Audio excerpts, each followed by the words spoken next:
Now that we have understood that there has to be some rules and restrictions on our beliefs to make them consistent, we have decided to put up some things called axioms of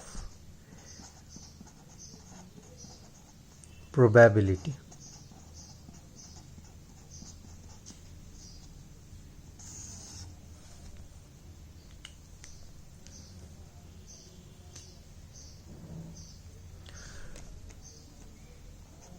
First, I assume there is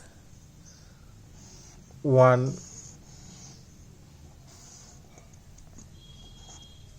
universal set, as we have already known from set theory. There is one universal set, and the probability metric maps any events.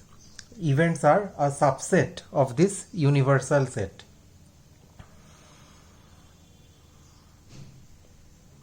Say for example, I am talking about the rolling of a dice. What are the events? What is my universal set? My universal set is the faces showing up in the dice. 1, 2, 3, 4, 5, 6. 6 face dice, for example. And what are the events? Events can be any subset, that side A and all the possible subsets of this universal set make up the probable event space. Like, what is the probability that side 1 occurs, side 2 occurs, side 3 occurs? I can also ask questions, what is the probability that side 1 or side 2 occurs? What is the probability that even faced side occurs? So the question comes to be side probability of showing up of 2 or 4 or 6. What is the probability that odd faced side shows up? So the question comes upon probability of 1 or 3 or 5 showing up. So there are many such possible combinations of events, atomic events. The atomic events are 1, 2, 3, 4, 5, 6. No probability of showing up of 1, probability of showing the event that a side showing 1 comes up, that is the atomic event. Events are again atomic and I should say compound.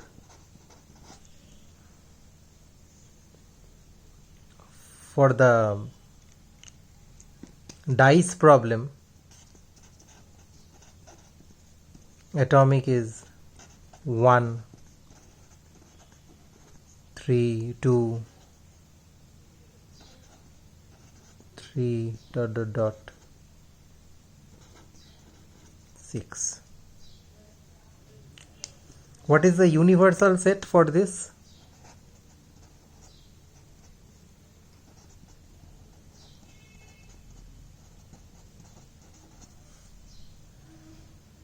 And any possible subsets of the universal set can be a valid event, right? So the singleton sets are the atomic events. The other types of subset are the compound event, like 1, 2, 3, 2, 4, 6, 3, 5. Right. I just gave you an example of discrete universal set, a discrete experiment, an experiment in which a discrete outcome will come, and hence the set universal set is also discrete. In some events the set is not discrete, it's continuous also, but you already know these things. Now the probability is a function that maps any event to a range between 0 and 1, already this thing. Then probability of the universal set is always 1. If I roll a dice, the probability that the event coming, the event occurring will be present within the universal set is sure. It is a sure event, certain event. So probability of U is 1. There is another possible subset of the universal set, as we know, that is the null set. What does null set mean?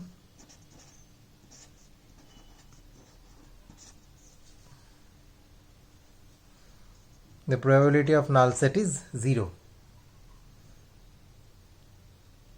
What is the probability? That I roll a dice and no outcome from 1, 2, 3, 4, 5, 6 comes up. It's 0. It cannot happen. Then we have the axiom. Let me draw this first.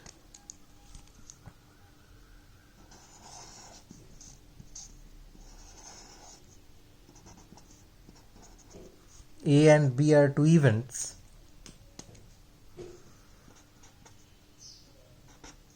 PA or B is PA plus PB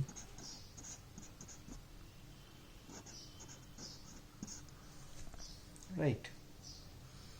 Why is this happening?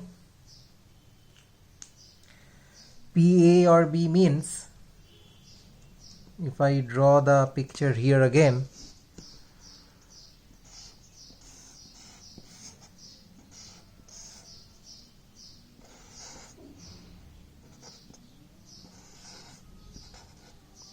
if this is my picture again, what does PA or B means? What is the probability that an event that falls either within the event A or within the event B comes up? What is that area?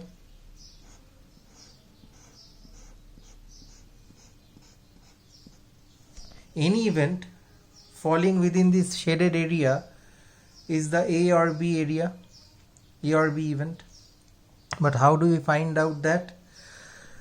We find out what is the probability that any event comes up from this area, which is PA, plus what is the probability that comes up from this area, that is the probability of B. We have added those.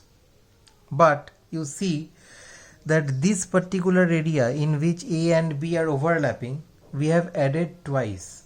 What is that area? That area is the area in which an event present in both A and B are happening. So it's a AND area, it's the A and B. So we have to subtract the probability of events falling within this area once, because we have added it twice. Once while taking PA and the other time while calculating PB. So PA plus PB minus subtract once the area of, for the minus subtract the common area once. So minus PA intersection B. It's the intersection area. It's actually the AND area. PA, probability of A and B. So that is mainly the things, axioms of probability that we have to use in while doing discrete probability. Some more concepts come up in while doing continuous probability, but we will fill up that later. See, now that we have understood the axioms of probability, let us revisit our this problem, where we asked in which sentence do you believe more, and you said that we believe more that Jane is a feminist bank teller. That is, P, probability of A and B is more than probability of A. Now let's come to this picture. Probability of A is this. Probability of B. Probability of A is Jenny, a person is a bank teller. Probability of B is a person is feminist. And within this intersection area are those persons who are both bank tellers and feminists. And you said that the probability of this is more than that of the entire circle. So can this intersection area be more than that of the entire circle? It is not. So this is where we were inconsistent. We said P of A and B is greater than P of A. This is our area of inconsistency. And had we not been inconsistent about that, we would not have taken up those bet stakes in the Dutch book, and we would not have lost. I do not know what stake I would have given you at that time to make you lose, but at least with the present stake you will always lose. So this is our area of inconsistency.